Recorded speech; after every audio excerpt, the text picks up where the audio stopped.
Hi there, I'm Jacob Maglis. Welcome to another video of Love Vortex Energy. Today I'm going to be talking about polarity. So the first thing to understand about polarity is the positive, right? Now, with the positive, the best thing you can do for yourself is to elevate your mental state. And when I say this, it's to take into account all the blessings, everything that's positive in your life, you know? That elevation of mental state is the truth of mind over matter. To understand that, we have to understand that not necessarily a human mind or a human brain, but mind in general creates all matter. The structure and the assimilation of all matter has a specific logical connection which is of mind. Understanding this at a deeper level is grounding in the actuality of things. Everything is created in matter, our material world, but first comes from a thought form that puts it together. A complete logical assimilation which happens through a grander design. And this can be shown when everything fits in to itself as pieces of a puzzle. Now, we elevate our mental state, and we ground in actuality, and this allows us to create polarized positive charge, which you should gravitate to a positive experience. If we don't accept and see our experience as positive, then that polarized charge that we have will continually leave us, and our experience will continually feel draining. It'll feel like we have positive emotions, but the situation, the setting is always taking away from us. And that can never be sustained. You won't be able to create momentum out of that. So, as much as it is to elevate your state, your mental state, and then ground in the actuality of that, which allows your body to be physically affected by that elevated mental state, you have to also allow yourself to be gravitated to positive experiences. So now that comes to the polarized negativity. So most negativity is polarized negative energy. It's energy of doubt, worry, or hate, fear, anger expressed from another person, or from yourself, but from another person onto your path because they see your path or your experience as wrong or different. Your path can never be wrong.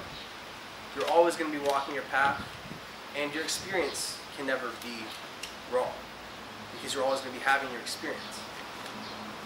There's a quote that I love a lot. It's, haters gonna hate. You know, negativity that is brought into your environment, the only way to truly handle it, because you can't be negative back, it feeds into like a lower depression. The only way to stabilize that is to meet negativity with positivity. And a lot of times this can be hard, but I guarantee you that every single time, you know, that you take that high ground, the result will either be a positive change in them, a positive change in you, or a very interesting change in them, if that makes sense. A change where you will have given them a reason to think. And very often, one could say that the devil is distraction. The devil is when we just assume and we don't think about the experience that we're having and actually apply the art of our thoughts in a positive manner to the experience that we're having. It's important to be able to accept criticism in your learning path, but to never accept negativity forthright. To never accept a negative view without a reason for that negative view, because that's just coming from someone who hasn't elevated their mental state. There's the concept, you know, people talk about people, places, and ideas, and that has a sliding effect of thoughts. People talk about like their view and their judgment of people, or or their view and their judgment of places, their view and their judgment of thoughts. Once you get to thoughts, it's very hard to talk negatively about love. It's not impossible, but it's hard. And it becomes more difficult to insinuate your opinion on something which has more grounding in collective understanding. You can always have our opinion on a person, but most people see the same things in hate and they see the same things in love. Moving forward, it's so important within polarization, polarized positive and polarized negative, to create a harmony. This is an emotional balance. When you can create this, you create emotional stability. So the best way to create emotional stability is to understand your brain, to understand that you're either releasing negative emotions or positive emotions through chemicals. So you're only creating chemicals which are destroying your body or potentially building your body up. One of the ones that destroys your body is cortisol, the stress hormone, which isn't helpful for your body's longevity.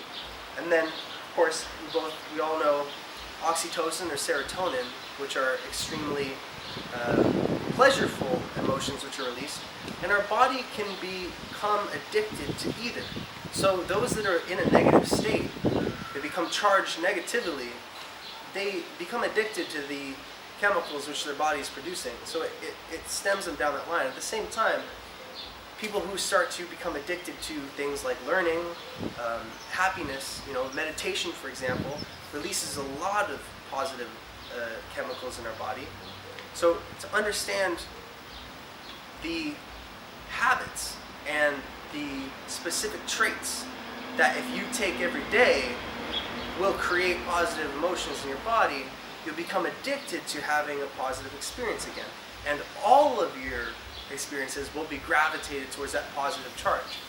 And it will move away from you having to just elevate your mental state and then ground in actuality to where your ground actuality is an elevated mental state charged towards positive experiences, which is done through accessing your brain through your own awareness.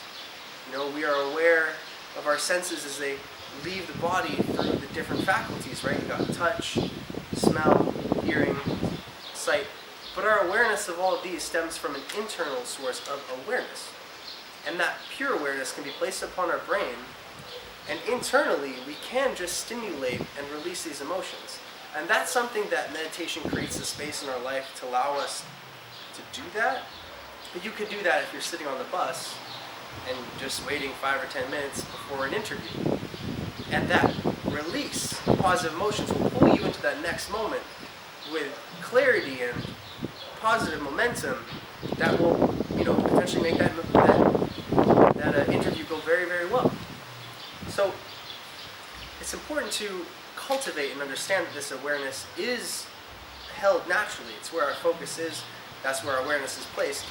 And not limit it to the 5 senses, which we can be aware of, but to understand that we can bring that awareness inwards